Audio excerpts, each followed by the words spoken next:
Hi, in this video, we will cover the first tip and strategy, that is SQ3R. So these are the steps. Number one is survey, number two is question, then there is read, recite, and review. Now, I know there are too many steps and this may feel like information overload, but the first time that you go over this strategy, your performance may not be that great. But as you practice this strategy again and again, you will be able to see why this strategy is so effective. So let's start with the first step.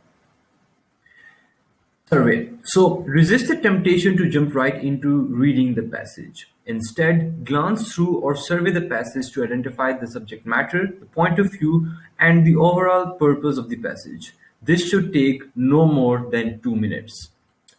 What are the steps? So first, read the blurb for context. There's a blurb given before every passage, so please make sure you read that. Then skim the first sentence of every paragraph. You should skim the questions too. Just have a look out what type of questions that there are. And then circle weird names and big words in questions. When you circle a keyword in the text of a question, you increase the chances that you will remember the word or the idea when you come across it during the passage. Don't try to remember all of the stuff that you are circling. So this is the survey part, right? Step two is question.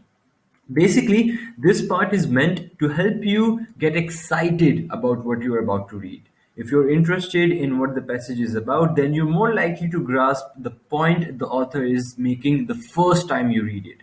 In 30 seconds or less, come up with a couple of questions about the passage. For example, what is this passage about? Why does this passage exist? And what question in this passage is this passage trying to answer? This exercise will help you to grasp the questions really easily and answer it quickly when you go to the questions part. Right. So step three is reading. Start reading the passage actively. Number one, underline or circle claims. So a claim is a statement that can be argued or proven with evidence. The non-literature passages on the SAT include a claim in almost every paragraph. Claims are usually then supported with details or evidence. You could also think of claims as the points of paragraphs.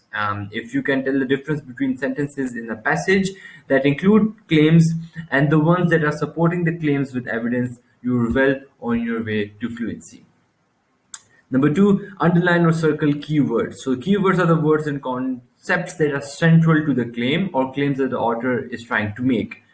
It's the big picture stuff that you should be circling, not the detail, right? So don't circle everything. The third step is make quick notes in the margin of the passage. You can write down, is the author supporting an idea, right? Is the author rejecting an idea? Is something surprising to you or to the author or to the character researcher mentioned in the text? Or is something confusing? So you can put up a question mark, which will help you to come back to it later.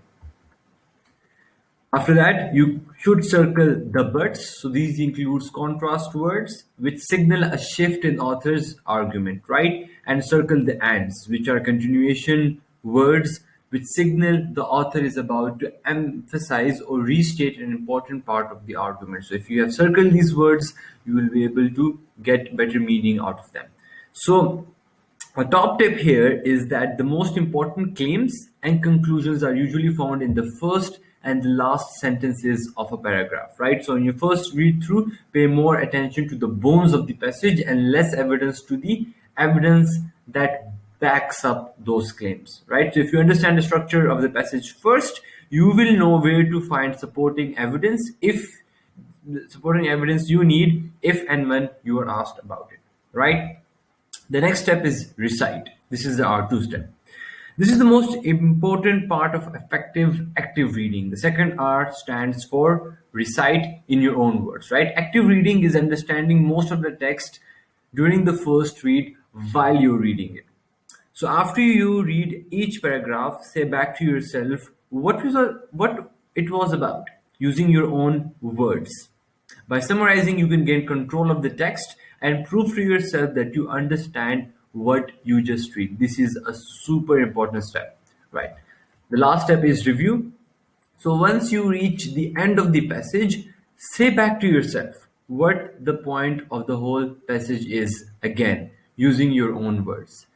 Now, I know that these steps might feel cumbersome to you because you're introducing new methods which you were not previously employing.